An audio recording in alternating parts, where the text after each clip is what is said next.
Hey, welcome to another bonus lesson of the Ultimate ZBrush Guide course. Now, this bonus lesson is a way to kind of like reinforce and reiterate some of the principles and the concepts that we've been talking about, especially in the sketching process before we move into a slightly different approach of generating models and generating meshes inside ZBrush. So in this video, I'm not going to use the same character for the course that we've been using. I want to create something new from scratch just to show you how powerful all these tools are. Once you get comfortable with it, you can just create a concept really quickly. So I'm gonna go ahead and jump straight into it and show you what I have. So here is a single sphere that is a Dynamesh object, right? And we're still working with the latest UI.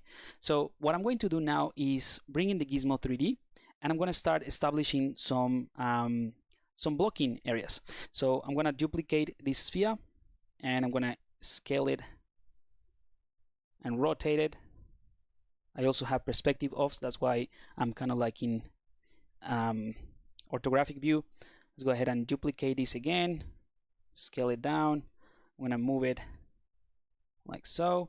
Remember that we've been using, or like a few videos ago, we used the deformer. So I'm going to click on this cog icon, and I'm going to convert that that mesh, that sphere, into a cylinder. And let's go ahead and accept that. Click on the cog icon, right, and scale that in proportionally, and then in the z-axis. And this is going to be kind of like the neck of a creature. So like I said, this is going to be slightly different from what we've been creating, but it's kind of like a recap of the whole process. I'm going to turn that into a Z-sphere. I just duplicated that, not a Z-sphere, sorry, a sphere.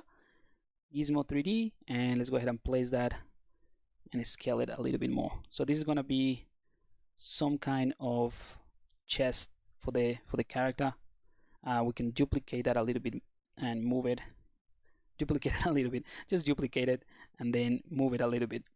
That's what I meant. All right, so just with using spheres, nothing else, we can establish a quick block out for this creature, character, or whatever this thing is, right? Now we have all of these meshes, and we can go ahead and merge them all together. Again, we already went through that process. We know what it is. So mesh down. I'm going to click OK. Remember, this is an undoable operation. That's what this pop-up is for. Now we have all of them within the same subtool. Each one of these has a different polygroup, right? We can use the polygroups as well to separate them in different polygroups. And now that this is within the same tool or a single mesh, we can go ahead and use the topology brush with AccuCurve. Symmetry is enabled, and I'm going to go ahead and start refining these shapes so that they're not kind of like the geometrical shapes. So all of this is the same thing that we've been doing in the course so far. Again, this is just to recap every single, not every single, but all the processes, so that you can see that once you are comfortable and know how to use the tools to your advantage, or to help you in your process, you can work really fast, right? And the reason I'm using the move topological is because, remember, all of these ones have different meshes. So in other words, if I toggle symmetry off, whoops, and select rectangular, and also V to see inside, all of these meshes are combined together, but they don't have a continuous topology. That's why I can use that one. Okay, so all of that as well was covered a couple of videos ago. Let's go back to symmetry, and let's push that. I think I made a mistake, so let's go ahead and merge mirror and weld to make sure I'm back into symmetry. So as you can see, I'm trying to use some of the tools, or most of the tools that we've been using so far for this bust or this creature.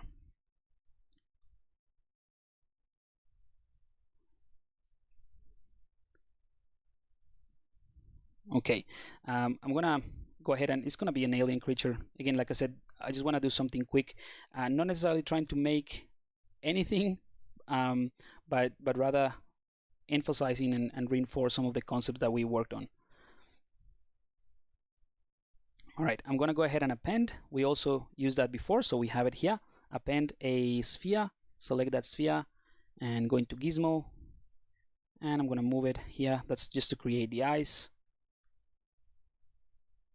Let's put the eyes around there. maybe a little bit bigger. There we go. And get out of the Gizmo 3D. I'm gonna mirror and well. So now we have these eyes in a different subtool. I'm gonna go back, holding the Alt key and selecting the subtool that I want. And I'm gonna refine the areas around the eyes.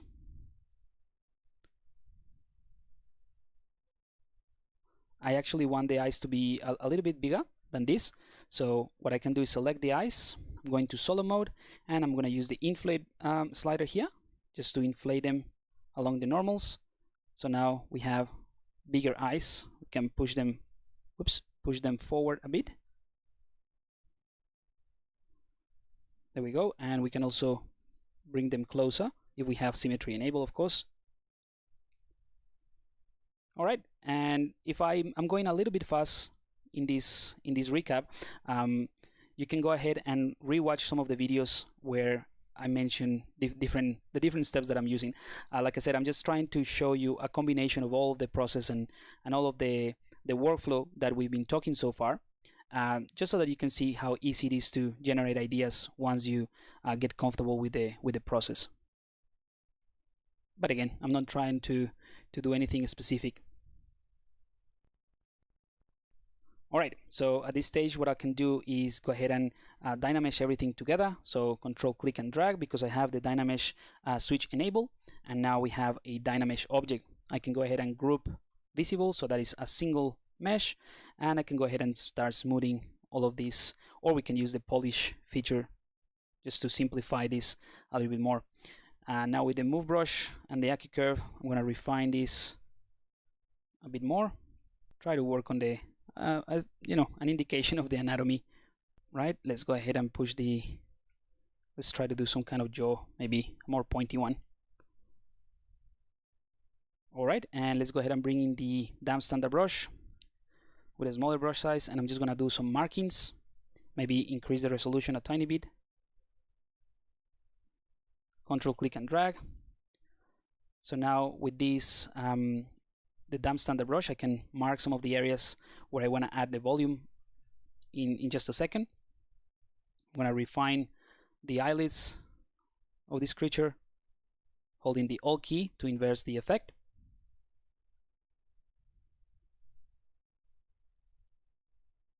And we probably need to add some kind of nose in here, as well as the lips. So I'm going to cut in, maybe let me just figure out the mouth.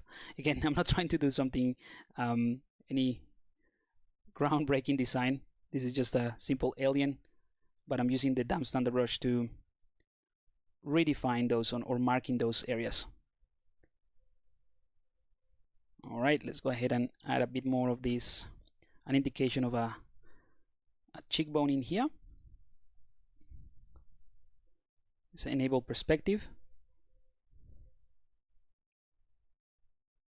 And let's mark in some areas here for the cranium, and let's do something interesting just for the sake of it, for the head, like so.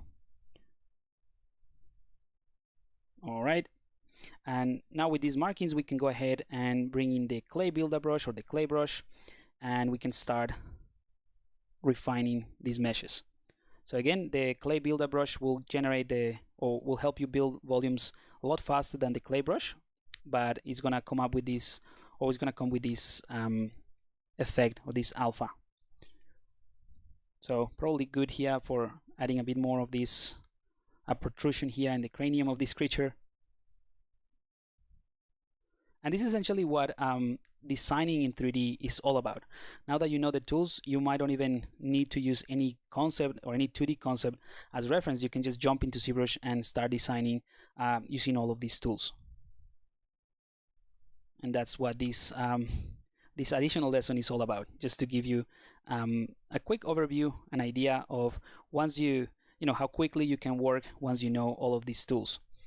Okay, I'm gonna refine this a bit more here, use the smooth brush, and I'm gonna bring in the clay brush, and I'm gonna go ahead and increase the Dynamesh resolution a tiny bit. Control click and drag,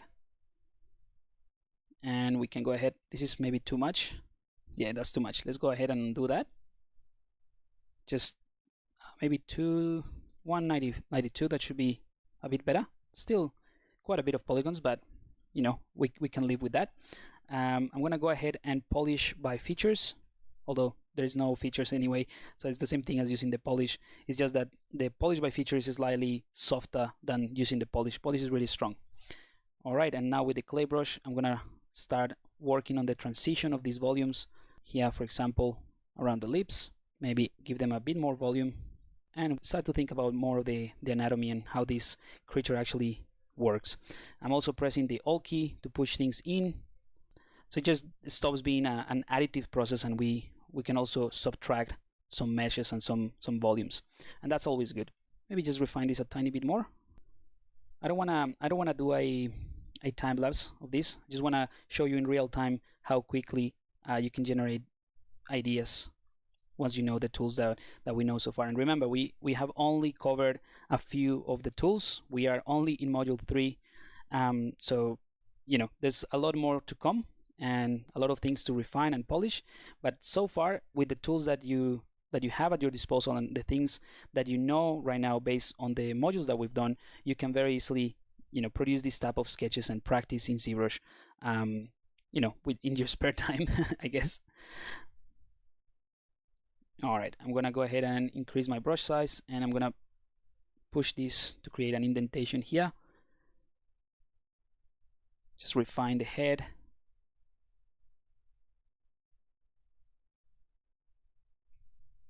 All right, and let's go ahead and bring in the move brush, and let's try to do some movement, just playing around with the proportions.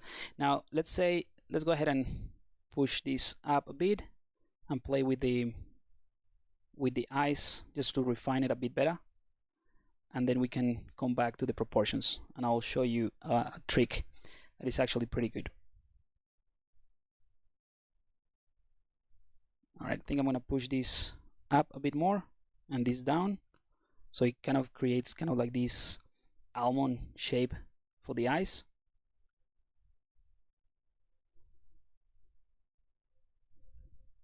All right, but let's say that we are happy with the placement of the eyes, but we want to play with the proportions.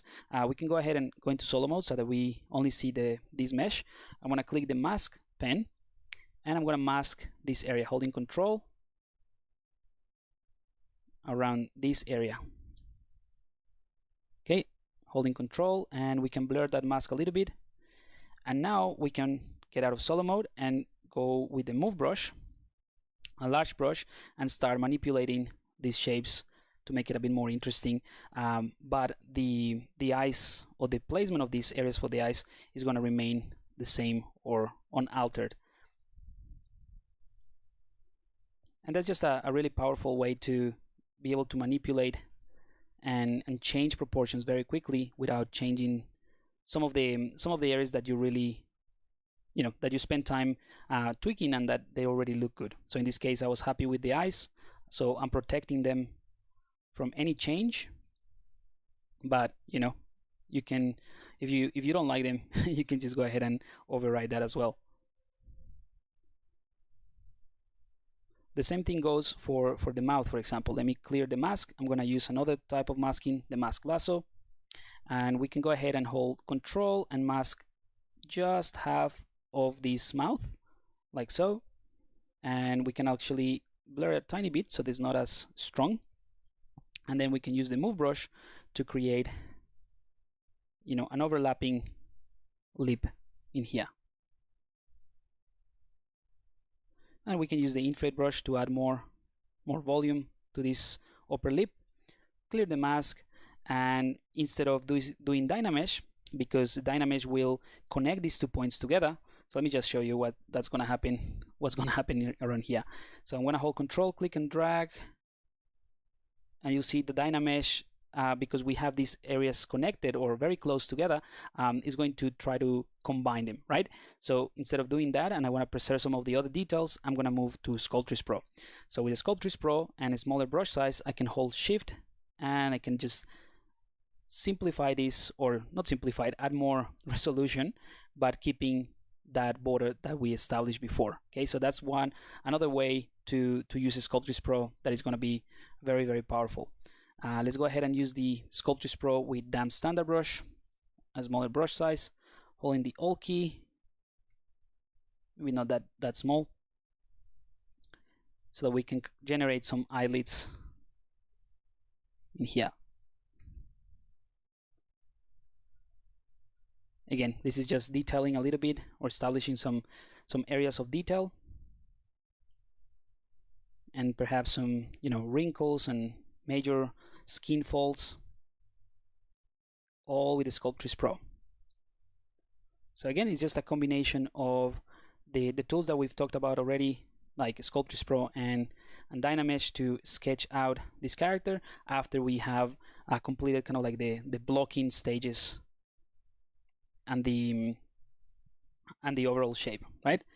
And of course, I would spend a lot more time if I'm actually designing in 3D and play around with a lot more possibilities and or options in terms of silhouette and all that. But right now, this should give you a pretty good indication of how you can utilize and put all these new tools that you just learned into practice. I'm gonna get out of Sculptris Pro because I'm gonna use a large brush to keep refining this zygomatic arc, or this idea of the cheekbones, and using those new markings to add more volume. Maybe the standard brush that we haven't used.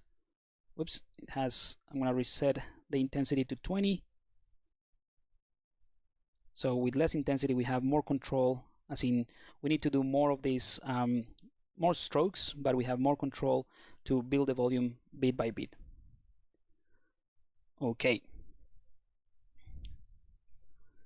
I'm not gonna work too much on the bottom part.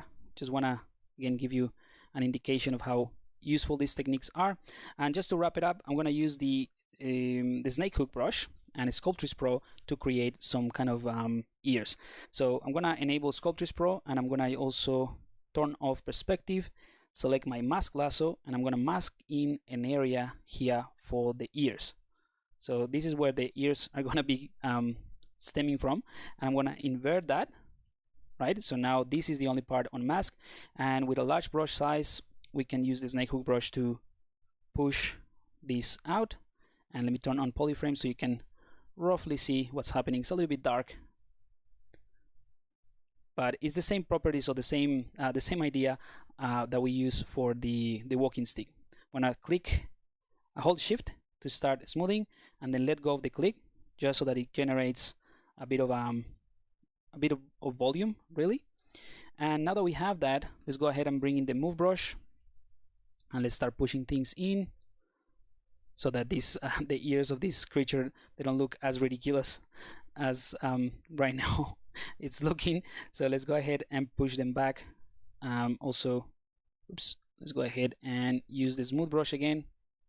I just want to see what is happening. Just add more subdivisions here.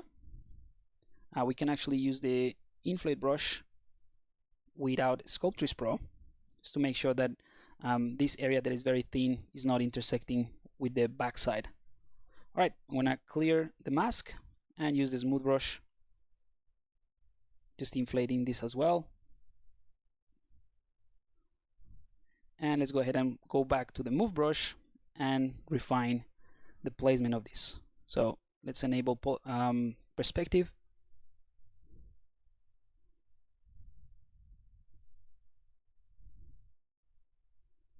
And I think these guys deserve, a larger cranium, something a little bit bigger than this. So I'm just pushing things out. So as you can see, we can change the design quite a bit at this stage without worrying too much about, committing to something specifically. This is very organic, very, very free way to work and generate ideas.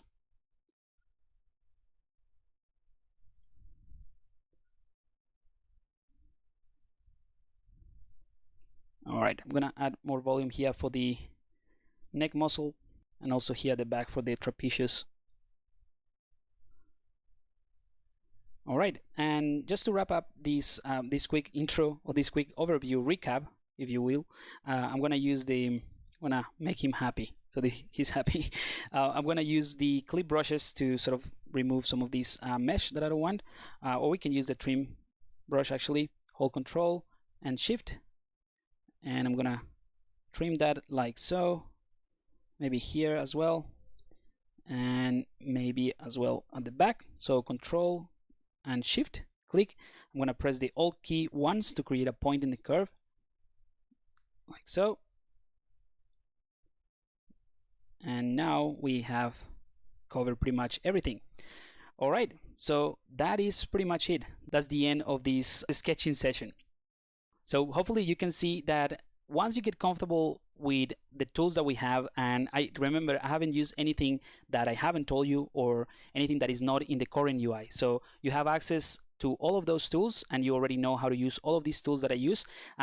But once you feel comfortable with that, you can just generate these sketches and these ideas very quickly. And if you're not happy with something, you can just go back, erase it, or start something new from scratch.